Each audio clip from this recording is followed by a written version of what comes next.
ओम गणेशाय नमः। ओम नमः शिवाय।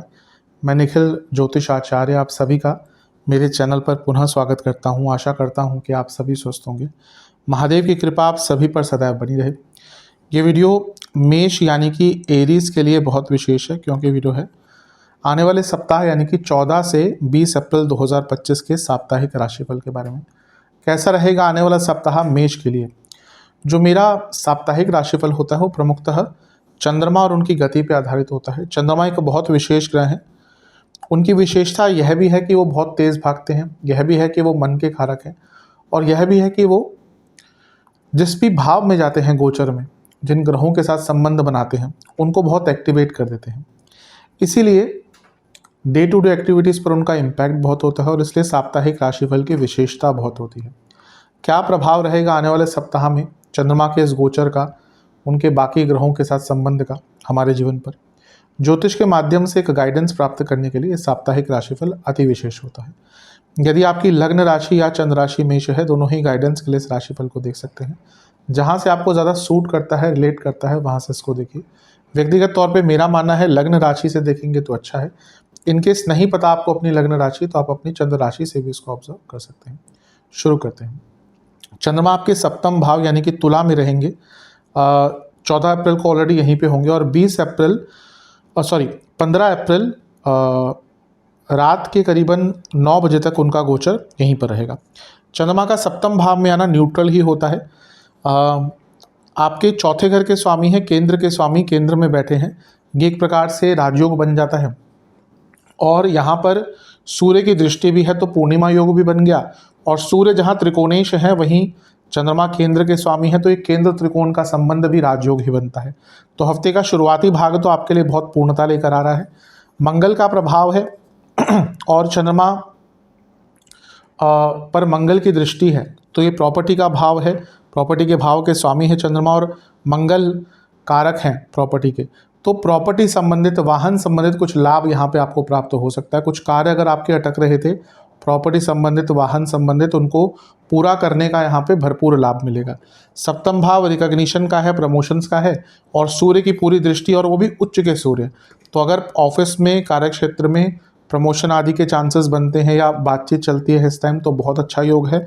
और पंचमेश का सप्तम में आना बिजनेस के लिए भी बहुत अच्छा है। तो हफ्ते का शुरुआती भाग, हफ्ते की का जो शुरुआती ये समय है, आपके लिए बहुत अच्छा एक रिजल्ट लेकर आएगा। कॉन्फिडेंस रहेगा, अपने ऊपर भरोसा रहेगा, एक सकारात्मकता रहेगी आपके अंदर, और एक प्रकार से सूर्य का प्रभाव ऐश्वर्य दिलाता है, उच्च के सूर्य का प्रभाव।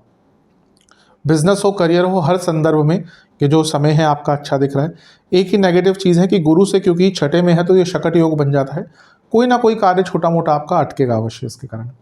नवांश कुंडली बता रही है कि यात्रा के योग बन सकते हैं अचानक से। दशांश कुंडली कार्य क्षेत्र में करेज, साहस बहुत रहेगा। बिजनेस के हिसाब से नया काम मिलेगा, नए कनेक्शंस बनेंगे। लव लाइफ में बहस थोड़ी सी हो सकती है, तो उससे बचिएगा, अदरवाइज तो ठीक है। वैवाहिक जीवन, अगर चीज़ों को ठीक करने का प्रयत्न था तो इससे अच्छा समय मिलेगा नहीं। स्टूडेंट्स की जहाँ तक बात है, एक ही प्रॉब्लम दिख रही है कि आप बहुत लोगों पर डिपेंडेंट हो चुके हैं, तो डिपेंडेंसी थोड़ी सी कम कीजिए। सेहत के दृष्टिकोण से लिवर गॉल ब्लैडर की प्रॉब्लम है, दिक्कत रहेगी ऑलरेडी। अगर कुछ ऐसा है तो ऑलरेडी चल रहा है ऐसा, तो प्रॉब्लम रहेगी। पेट के रोग तंग करेंगे, एसिडिटी थोड़ी सी ज़्यादा रहेगी। सर्वाष्टक में आपका पंचम भाव अत्यंत बली है, ठीक है। लक्ष्मी स्थान बली है, क्रिएटिविटी का भाव बली है, चंद्रमा की स्थिति भी अच्छी है। तो हफ्ते का ये अंतिम भाग क्रिएटिविटी के कारण कुछ ना कुछ लाभ दिलाकर जाएगा।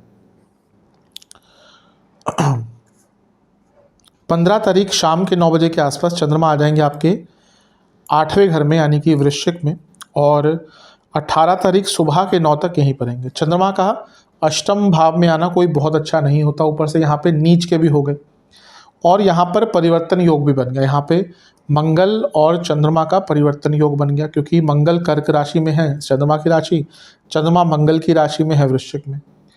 अब नीच के चंद्रमा, अष्टम के चंद्रमा बहुत अच्छा प्रभाव तो नहीं देते। आपके चौथे घर के स्वामी भी हैं अष्टम में, ये भी अच्छा नहीं होता। गुरु का प्रभाव है जो बचाएगा। अब गुरु क्योंकि लक्ष्मी स्थान के स्वामी है, धन स्थान में बैठकर अष्टमस्थ चंद्रमा को देख रहे हैं। पैतृक संपत्ति से जुड़ा कुछ वाद विवाद था, एंसेस्ट्रल प्रॉपर्टी, हिडन इनकम, इन सब में लाभ होगा। लेकिन ये जो चौथे और आठवें का कनेक्शन हो गया ना, ये अच्छा नहीं होता। पहला तो चौथे घर के स्वामी ही अगर अष्टम में चले गए तो घर में मन स्थिति बिगड़ती है, फैमिली में प्रॉब्लम्स आती हैं, फैमिली में किसी की तबीयत बिगड़ सकती है। चौथा घर इमोशंस का होता है, चंद्रमा इमोशंस के कारक हैं, तो उनका नीच का होना, अष्टम में जाना और चौथे का स्वामित्व लेना, ये भी इमोशनल इम्बैलेंस दिखा रहा है। और ये जो परिवर्तन योग चौथे और आठवें के घर बीच में हो रहा है ना, ये प्रॉपर्टी बेचने के लिए बहुत अच्छा है, एंसेस्ट्रल प्रॉपर्टी के लिए भी बहुत अच्छा है। अगर किसी पैतृक जगह पर कोई कंस्ट्रक्शन स्टार्ट कराना था उसके लिए भी अच्छा है, लेकिन बहुत मनमुटाव होंगे घर में, अपने इमोशंस पर कंट्रोल नहीं कर पाएंगे और किसी की तबीयत भी घर में थोड़ी सी बिगड़ सकती है। तो इस दृष्टिकोण से थोड़ा सा ये नेगेटिव है। गुरु बचाएंगे, लेकिन कितना बचा सकते हैं, क्योंकि अष्टम में चंद्रमा है। अपने मन स्थिति पर बहुत कंट्रोल करना है, कोशिश करनी है जितना शांत रहे ना, क्योंकि यहाँ पर अपने मन पर कंट्रोल हो ही नहीं पाएगा कितना भी कोशिश कर लें। तो कुछ नया, कुछ अलग करने का प्रयास मत कीजिएगा। नवांश कुंडली बता रही है कि आपको अपने ऊपर कंट्रोल करना पड़ेगा और अच्छा सोचना पड़ेगा। दशांश कुंडली कार्य क्षेत्र में किसी पर भरोसा ना करें, नुकसान होगा। बिजनेस की जहाँ तक बात है, ठीक है पैसा आएगा, लेकिन लाइटली लेंगे चीज़ों को, तो उससे थोड़ा सा बचना है।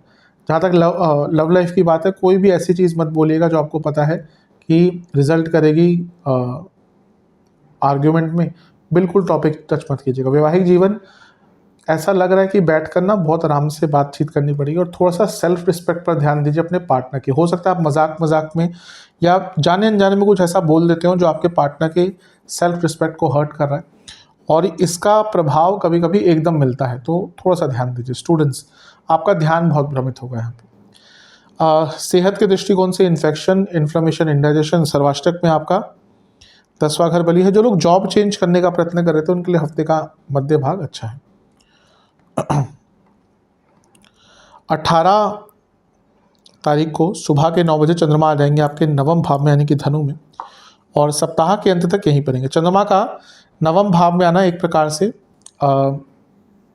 अच्छा ही माना जाता है। केंद्र के स्वामी है, त्रिकोण में बैठे हैं, बहुत श्रेष्ठ है। फिर से ये पूरा ही हफ्ता कहीं ना कहीं प्रॉपर्टी संबंधित अगर आपका कुछ काम अटक रहे थे ना, उनको पूरा करने के लिए बहुत श्रेष्ठ है। लाभ मिलेगा इसका आपको, भाग्य का भरपूर साथ मिलेगा। लग्न से नवम में है और लग्नेश से छठे में है, यानी कि कुछ अटके हुए कार्य, कुछ स्ट्रगल्स जो आ रहे थे, कुछ लीगल कार्य जो अटक रहे थे, उनको पूर्ण करने का भी मौका मिलेगा। अब एक ही दिक्कत है कि शनि की दृष्टि पड़ गई तो विषदोष बन गया, तो घर के बड़ों के साथ, बॉसेस के साथ थोड़े मनमुटाव हो सकते हैं, थोड़े तालमेल की कमी हो सकती है। चंद्रमा यहाँ से बैठकर तीसरे घर को भी देखेंगे, तो भाग्य और पराक्रम का मिलन हो गया, और एक प्रकार से लग्नेश भी नीच के हैं जो आपको कुछ अलग करने का पे मजबूर करेंगे। तो इस समय कुछ अलग करने का है, अपने अधूरे कामों को पूरा करने का है, अपने लिए एक नया रास्ता खोलने का है, और पूजा पाठ के लिए भी बहुत अच्छा टाइम है। बस जैसा मैंने कहा ना कि बड़ों से बात करते हुए बहुत शालीनता, सेम विद बॉसेस। यहाँ पे फिर से एक बार गुरु से अष्टम में चले गए तो शकट योग बन गया, तो हफ्ते के अंतिम भाग में भी कुछ कार्य आपके विलंबित हो सकते हैं, अटक सकते हैं। तो जब भी ऐसा होता है तो मैं हमेशा कहता हूँ कि प्री प्लान्ड होकर चलिएगा, टाइम मैनेजमेंट करके चलिएगा, वरना प्रॉब्लम हो सकती है। शनि जहाँ पे आपके 10वें और 11वें दोनों घरों के स्वामी हैं, और नवम में बैठे चंद्रमा को देख रहे हैं 12वें घर से। जो लोग विदेश संबंधित जॉब ढूंढ रहे थे उनको यहाँ पर कोई बहुत अच्छा ऑफर मिल सकता है। नवांश कुंडली बता रही है कि वाणी में सौम्यता बहुत इंपॉर्टेंट है। दशांश कुंडली कार्य क्षेत्र में कम बोलिएगा, बाकी ठीक है। बिजनेस में अथॉरिटी बढ़ती हुई दिख रही है, बहुत अच्छा टाइम है, अच्छा निर्णय ले पाएंगे। लव लाइफ, ज़्यादा राय मत दीजिएगा अपने पार्टनर को। कभी कभी क्या होता है ना, फालतू की राय देते रहते हैं हम, और फिर उसके कारण आर्ग्यूमेंट्स होते हैं। वैवाहिक जीवन ये बहुत अच्छा टाइम है एक दूसरे को समझने का, बैठकर बहुत अच्छी कन्वर्सेशन करने का। जहाँ तक स्टूडेंट्स की बात है, आपको थोड़ा सा कॉन्शियस रहना पड़ेगा। बहुत चीज़ें हैं जिसके बारे में आपको लगता है कि आपको आ गया, लेकिन प्रैक्टिकलिटी से बहुत दूर है। जहाँ तक सेहत की बात है, आँखों का रोग, दांतों का रोग और गले के रोग तंग करेंगे। सर्वाष्टक में आपका सप्तम भाव अत्यंत बली है। बिजनेस में कुछ नया करने का मौका आपको प्राप्त हो सकता है। उपाय के स्वरूप में आपको बजरंग बाण का एक बार पाठ करके बजरंग बली को लड्डुओं का भोग लगाना है।